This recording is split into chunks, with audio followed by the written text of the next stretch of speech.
హైకోర్టులో న్యాయం జరుగుతుందన్న నమ్మకం లేదు, అందుకే మీ ముందుకు హాజరు కాలేను కేజ్రీవాల్. ఢిల్లీ లిక్కర్ స్కామ్ కేసులో విచారణకు రానని న్యాయమూర్తికి లేక ఈ విషయంపై సుప్రీంకోర్టును ఆశ్రయిస్తానని వెల్లడించిన ఢిల్లీ మాజీ సీఎం.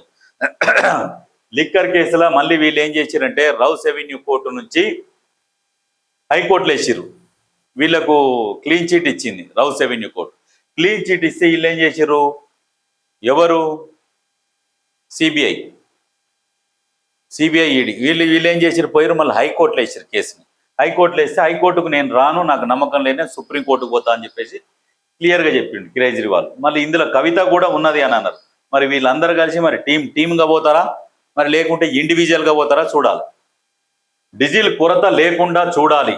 హార్వెస్టర్లు వ్యవసాయ యంత్రాలకు ప్రత్యేకంగా సప్లై చేయాలి. మరి ఇప్పుడు వ్యవసాయం చేసుకునే వాళ్ళకు కొన్ని ఉంటాయి కదా, ట్రాక్టర్లు కావచ్చు, హార్వెస్టర్లు కావచ్చు, ఈ యంత్రాలు ఉంటాయి, వాటికి మాత్రం సప్లై చేయాలని చెప్తాం. డీలర్లకు మంత్రి ఉత్తమ ఆదేశాలు, అన్ని బంకులకు సరఫరా కొనసాగేలా చర్యలు తీసుకోవాలని ఆర్డర్స్. మన దగ్గర పుష్కలంగా ఉన్నది డీజిల్, పెట్రోల్ మన దగ్గర నిల్వలు ఉన్నాయి. ఎందుకు నిల్వలు ఉన్నాయి అంటే కూడా మనము ఉమ్మడి ఆంధ్రప్రదేశ్గా ఉన్నప్పుడే ఇక్కడ ఇది రాజధాని కాబట్టి ఎక్కువ నిల్వలు చేసుకొని పెట్టుకున్నారు. మనకు సరిపోనున్నది, 3 నెలలకు సరిపోనున్నది. కకృతి పడి పెట్రోల్ ఎక్కువ పోసుకొని బండ్లలో పెట్టుకొని ఈ ఎండకు 46, 45, 44 అట్లా నడుస్తున్నది ఎండ. ఈ ఎండకు ఆవిరైపోతుంది. అట్లా నష్టపోతారు, ఇట్లా నష్టపోతారు ముందు ఓపించుకొని.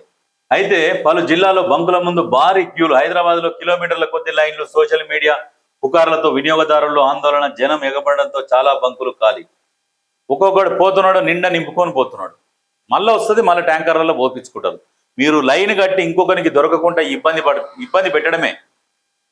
కానీ ఏ పుకార్ను నమ్మొద్దు.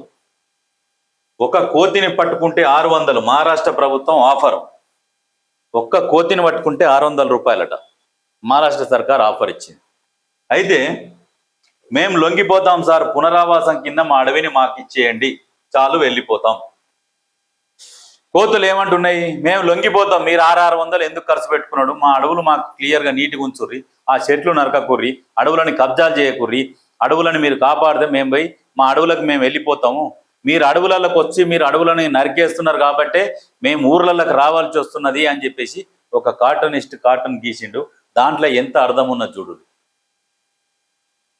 ఒక కార్టూనిస్టు మొత్తం ఒక ఇమాజిన్ చేసుకొని గీస్తారు ఒక కార్టూన్ని. కొంతమంది అనుకుంటారు ఏదో ఇట్లా పెన్తో ఇట్లా వేసిరు కదా అని అనుకుంటారు.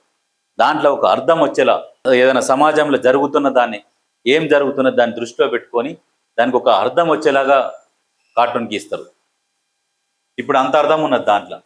కర్గులో పేరుకుపోతున్న చమురు నిల్వలు, ఇరాన్లో చమురు నిల్వలు నిండిపోతున్నాయి. హార్మోజును అమెరికా దిగ్బంధించడంతో ఎగుమతులు నిలిచిపోయి ఉత్పత్తి అయిన చమురును ఎక్కడ నిల్వ చేయాలో తెలియక తలలు పట్టుకుంటున్నది. చమురు నిల్వలు, హార్మోజ్ జలసంధిని అమెరికా దిగ్బంధం చేసింది. ఇక అక్కడి నుంచి ఏవి పోవద్దు రావద్దని. ఈ అమెరికా కూడా అయితే వీనితోనైతే సర్వం ప్రపంచం మొత్తం ఇబ్బంది పడుతుంది. మరి ప్రపంచ దేశాలన్నీ ఏకమయ్యి మరి వాన్నే ధిక్కరిస్తే అయిపోతుంది కదా. అజమాయిషిని ధిక్కరించి లాస్ట్కి వీళ్ళందరూ కలిసి వాని మీద దాడి చేస్తే అయిపోతుంది. అటువంటి పరిస్థితి క్రియేట్ చేస్తున్నాడు. ప్రతి ఒక్కరిని ఇబ్బంది పెడుతున్నాడు. 30,000 మందిని తీసేస్తున్న ఒరాకిల్ టెక్ కంపెనీ ఒరాకిల్ 20,000 నుంచి 30,000 మందిని తీసేస్తామని ప్రకటించింది. America, Bharat, Canada, Latin America ప్రాంతాల్లో ఉద్యోగులను తొలగించనుంది. ఏఐ ఆధారిత ఆటోమేషన్ పెరుగుతున్నందున ఈ నిర్ణయం తీసుకున్నట్లు తెలిపింది. ఉద్యోగాలు కష్టంగానే ఉన్నాయి. అందరూ కూడా ఎంతసేపటికి ఇక దీని మీద ఆధారపడకుండా ఇక ఏఐకి సంబంధం లేకుండా ఏవేవి ఉంటాయో అవి దోలాడుకుంటే చాలా బెటర్. ఇక ఇప్పుడు బేసిక్గా కొన్ని ఇప్పుడు కాలేజీలు ఉంటాయి కదా, కాలేజీ నుంచి ప్లేస్మెంట్ ఇస్తామని చెప్తారు. ఇప్పుడు ఆ ప్లేస్మెంట్లను కూడా రద్దు చేసినాయి. మేము ఎవరికి కూడా ఇక ప్లేస్మెంట్ ఇచ్చేది లేదు, ఏఐ ఆధారిత మేము రన్ చేసుకుంటున్నామని చాలా కంపెనీలు చెప్తున్నాయి. ఉద్యోగాలకు ఇప్పుడు మామూలుగా బర్డెన్ పడతలేదు. ఉద్యోగాలు లేక ఎంతమంది ఎన్ని రకాల ఇబ్బందులు పడుతున్నారో అన్ని రకాల ఇబ్బందులు పడుతున్నారు. దీనికి పరిష్కార మార్గం వెతకాలి. నీ ముఖం మీద మరకలున్నాయి, నువ్వు అందంగా లేవు, నిన్ను పెళ్లి చేసుకోలేను, ఒకవేళ చేసుకోవాలంటే నాకు అదనపు కట్నం ఇవ్వాల్సిందే అంటూ యువతిని కాబోయే భర్త బ్లాక్మెయిల్ చేసిన ఘటన మల్కాజిగిరి పోలీస్ కమిషనరేట్ పరిధిలో చోటు చేసుకుంది. పోలీసుల కథనం దిల్సుఖ్ నగర్కు చెందిన ఓ జంటకు నిశ్చితార్థం జరిగింది. ఎలాగో ఎంగేజ్మెంట్ జరిగిపోయిందని మాయమాటలు చెప్పిన యువకుడు ఆమెను శారీరకంగా లోపరుచుకున్నాడు. ఆ తర్వాత నీ ముఖం మీద మరకలున్నాయి, నువ్వు అందంగా లేవు, నిన్ను పెళ్లి చేసుకోనట్టు ప్లేట్ ఫిరాయించిండు. అంటే వీటితోనే ఒకవేళ పెళ్ళైనా ప్లేట్ ఫిరాయించేటోడే. ఇప్పుడు వాళ్ళ పేర్లు అడ్రస్లు చెప్పారు. ఎందుకంటే ఇప్పుడు మళ్ళీ అమ్మాయికి ఇబ్బంది అవుతుంది. ముఖం మీద మరకలు ఉంటేంది, ఏముంటేందిరా, గుణం సాపు ఉండాలి. అందంగా ఉండి నువ్వు ఇంట్లో ఉన్నప్పుడు నువ్వు డ్యూటీకి పోయినప్పుడు ఇక అందంగా ఉన్నా అని చెప్పేసి ఇంకా మిగతా వాళ్ళతో దోస్తాన చేస్తే ఎట్లుంటుంది? అప్పుడు ముఖం అందంగా ఉన్నదా, ఇకారంగా ఉన్నదా, మచ్చలు ఉన్నాయా కాదు, సంసారం బాధ్యతతోని సంసారం చేస్తున్నదా అనేదే కావాలి. నీ భవిష్యత్తు కూడా దృష్టిలో పెట్టుకొని భవిష్యత్తు గురించి ఆలోచించే పెళ్ళం ఉండాలి. కానీ అందంగా ఉంటే ఏం కడకనాక్తావా? ఏం రేపు పిల్లలు పుడితే కథమే అయిపోయాయి. పిల్లల మీద నుంచి పోతూ ఉంటుంది సంసారం, ఎల్లక ఇక నడుస్తుంటుంది. అందంగా ఉంటే నువ్వు ఆమె కాపులనే తిరగాలి. ఇక ఆమె చుట్టే తిరగాలి. ఆమె ఏడిపోతుంది, ఆమె ఏడికెళ్ళి వస్తుంది, ఆమె ఏడిపోతుంది, ఏడికెళ్ళి వస్తుంది, ఎట్టా ఉంది. ఇదే ఉంటుందిరా నాయన. ఇది అంతా ఏదో బుక్కులలో రాసినవి కావు. ఇవన్నీ సమాజాన్ని చదివితే ఇవన్నీ తెలుస్తాయి. ఇవన్నీ పెట్టుకొని చేసుకుంటే ఇప్పుడు ఏమంటే కేసు పెడతారు.